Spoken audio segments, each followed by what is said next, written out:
Hi guys, and welcome back to my channel. Thank you so much for stopping by. I really do appreciate it so very much. Today I am going to go through, I was going to do this as one video, but I'm looking at it and I decided to make it a split video. So these are just blushes that I've been using lately. I've been trying to go through my collection and see what works, what doesn't work. Do declutter. I just filmed a declutter last week, and so these are the ones that made the cut. So you saw what I am passing along, but now you can see what is staying.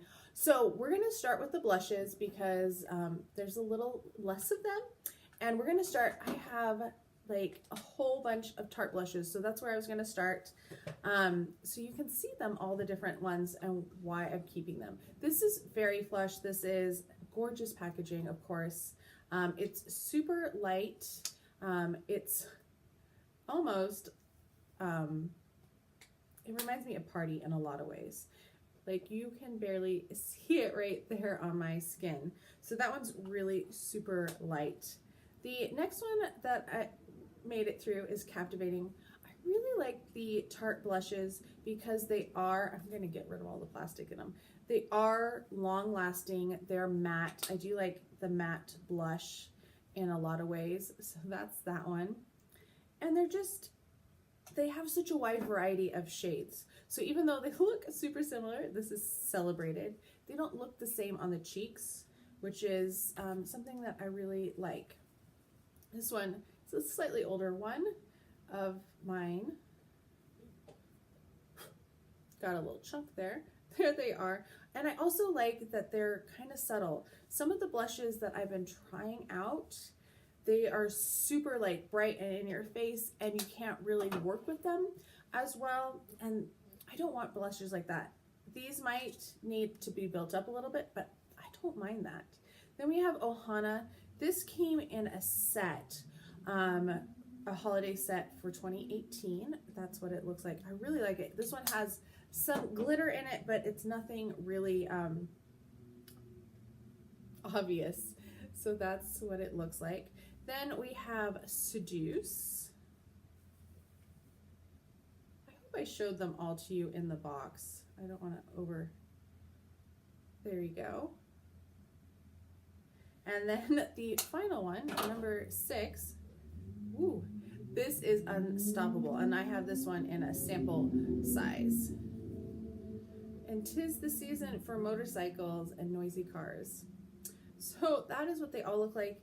They are all different, but they are very, like, I think you can see a pattern in what I've been gravitating towards lately. I also am trying to just try every blush that I own. But I feel like there's a similar color story that I have been gravitating towards that actually looks good on my skin, that doesn't look like I'm trying to be Raggedy Ann. So for the most part, I've been trying a whole bunch of different brands other than the Tarte, which was, I didn't realize I tried that many. But there are a couple of brands that I tried a couple of different formulas or colors with. This is NARS. This is their infamous Orgasm. Really beautiful color. And that's what it looks like. Let's see. I'm going to build it up a little bit. This is another one that is buildable. So it's right there across my knuckles. And then I also had it in the multiple stick, which is, you can supposedly put it on your lips and your eyes, but that's not really what I use it for. So that is what it looks like as well. Let's see if my color doesn't want to like freak out. That's what it looks like, those two. I am keeping both of those, of course, because they're really a beautiful color. It is a really, I don't like the name. Like, it's not the best name, especially if somebody asks you what you were wearing. But it is a beautiful color. I also have 2 of the Love Flush. This is I Will Always Love You, and this is Love Hangover. They are kind of similar in shade, but not overly similar. This one is a slightly darker shade, the Love Hangover. So it has a little bit more punch to it. It's a little bit more vibrant of a shade. And then I Will Always Love You is more of that pinky shade that I was really peachy shade, sorry, that I was really gravitating towards in the Tarte blushes. So that's what they look like. So even though you would think they were the most similar probably in the line, they're not very similar at all. Moving on to a more shimmery blush, this is the Laura Geller Rose Water. This is a baked gelato vivid swirl blush, and this is really pretty. I was not sure about it because it is really quite vibrant in the package, but it comes out and it's much lighter and prettier, I think. So that one I was really excited about. I was really excited about this one too. This is the NYX Baked Blush. I don't like the packaging. It's so bulky. But this one, I was like, you know, that one probably is one that I could let go. But it looked so pretty on the skin that it was one that I knew I had to keep. Really beautiful color. So lots of good ones this time. It actually kind of feels odd to just be like, I like this one and I like this one, because usually I feel like there's more of a balance, but these are all ones that I'm keeping that I liked well enough to want to stay in my collection. So yeah, this one is super old, and I realize it's super old and it looks a little grody, and I was worried about this out of all of my blushes the most. This is the Jane Shimmering Blush. Don't ask me how old it is. I don't remember. But it is gorgeous. I wore this and I was like, it was just exactly what I wanted the day that I wore it. And I was like, I need to use this one up. It's really glowy. It's not, why do you keep doing that, camera? But it's not overly pigmented, but it looks really beautiful and natural on the skin. Was really happy with the way that it turned out.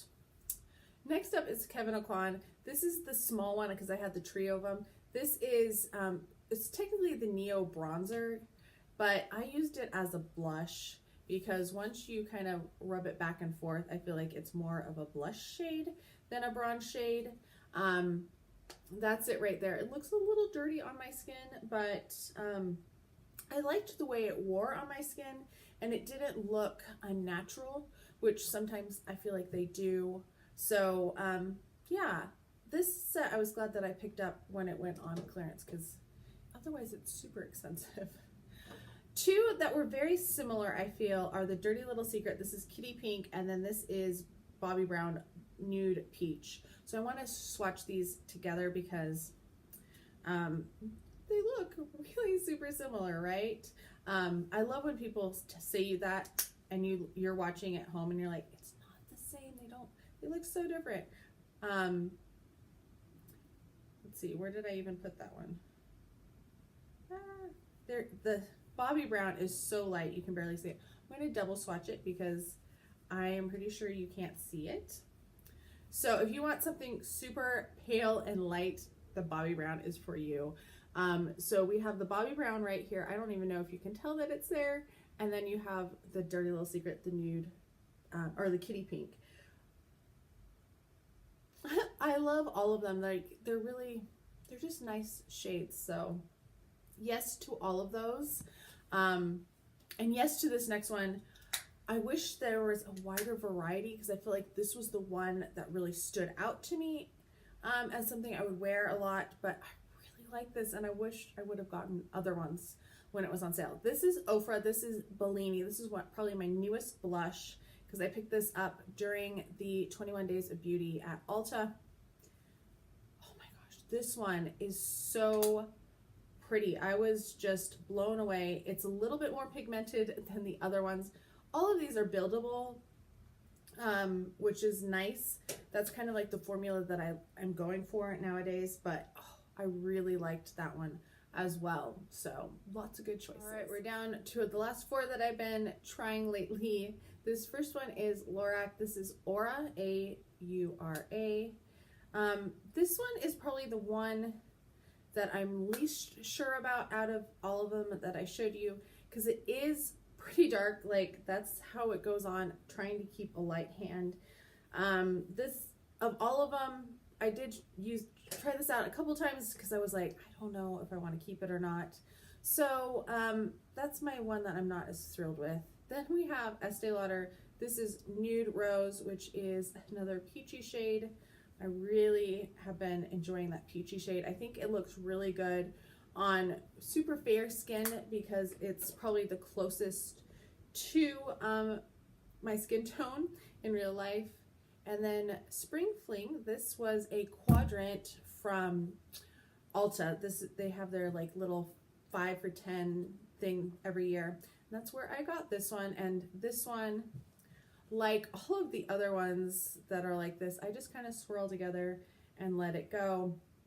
It is more glittery, so this is not like one that I would wear to work, but on the weekends I would definitely wear it. It works for that. And then our final one is the Afterglow. This is the shade, or by Urban Decay, it's the shade Obsessed. I had wanted these when they went on sale at Ulta, and I missed them during the 21 days, and I was so happy that one of my friends here on YouTube, A Little Night Makeup, she contacted me and said they're on sale again, run, go get them. And so I was able to pick up a couple. And this one is really vibrant. It's very different than anything else I really own in my blush collection, and it's really fun shade. So that's the last one. Let me know what blushes you like. Are there certain tones or formulas or colors that interest you? Are you a powder blush? Are you a pressed powder? Are you a loose powder? Are you a cream blush, or do you like the liquid stain blushes? Let me know down below. I love reading your comments. I hope you are all having a fantastic day, and I'll talk to you guys next time. Bye.